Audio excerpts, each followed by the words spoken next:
New York State Supreme Court. Thank you.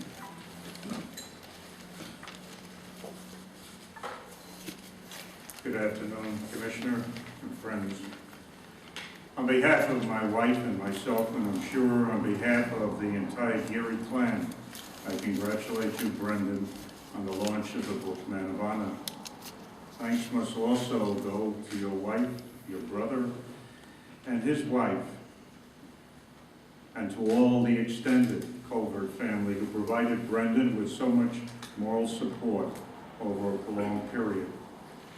We recognize today Brendan's tremendous work involving the investigation and then the producing of a manuscript about the trials and tribulations of William Geary.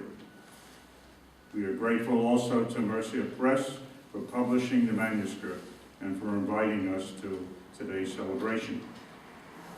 I knew William Geary longer than anyone here. After all, he carried me to my baptism at St. Catherine of Genoa Church in Manhattan. I can tell you, Brendan, without a doubt, William would be more than pleased by the book, Man of Honor. Who was this William Geary about whom a book has been written? In 1992, he wrote this to a distant cousin that he had never met. I wonder if any person can be unbiased in describing himself. So in this regard, I shall put down what I like and dislike. I love history and classical music, Gilbert and Sullivan operas, and fishing. Drinking in a bar never appealed to me, and as for hard liquor, I had no taste, even for beer. It is hard to explain, but people always seem to think I had a lot of money. Actually, I was never rich, but still not poor. And how deferential people were to me.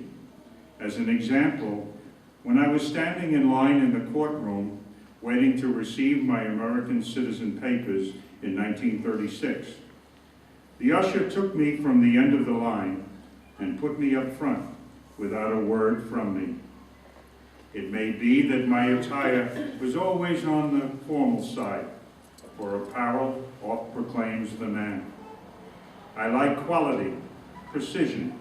I try to adhere to a high standard of conduct, keeping to myself anything disparaging of people, often found to be a lie. My height is 5'8" and 5/8".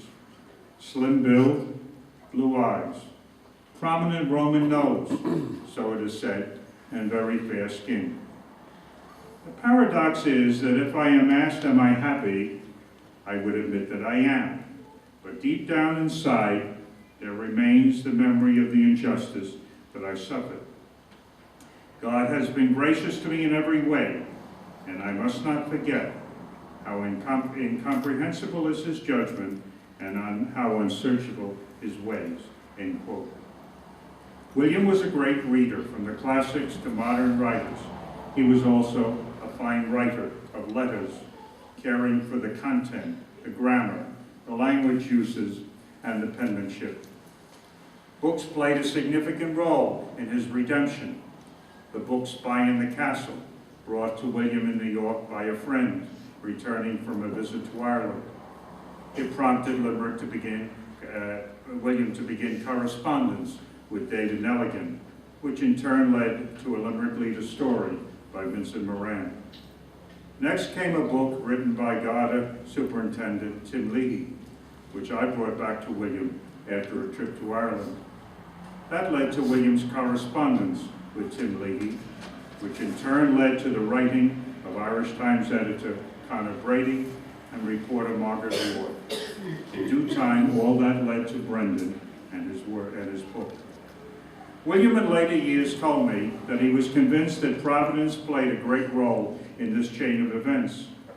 William had a deep personal relationship with God. Using a candle on a white plate, he prayed the Psalms each day, particularly Psalm 71. And while a devout Catholic, William often prayed using the Anglican Book of Common Prayer. He appreciated the better use of the English language. Except for his dismissal, William recalled fondly his service in the Garda Síochána.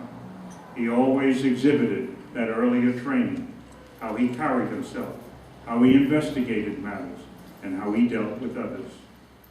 Shortly before his death, he was asked to send greetings to his native Ballygrand, and this is what he said. To my native county of Limerick, especially Ballygrand, Castletown, Conyers, and Coleman's well, I have been asked to extend greetings. It is an honor which I never anticipated beyond my wildest dreams, for I was branded a felon, a traitor to my country, and left it in dishonor, arriving in New York on the 5th of December, 1928. So now you can see it is 72 years since I left my native land in disgrace. I know you have some idea of what happened to me, but thinking it over, I am convinced that destiny played a part, God's will, and believe that the bard was right when he wrote, "There's a divinity that shapes our end, rough hew them how we will." My memory and my impressions of my youth in Ballygrand, where I was born, have not faded. Today, as if it were yesterday, I can tell you of the meandering little river at the back of the house, the size of the fields, and the little hills where I hunted the rabbits.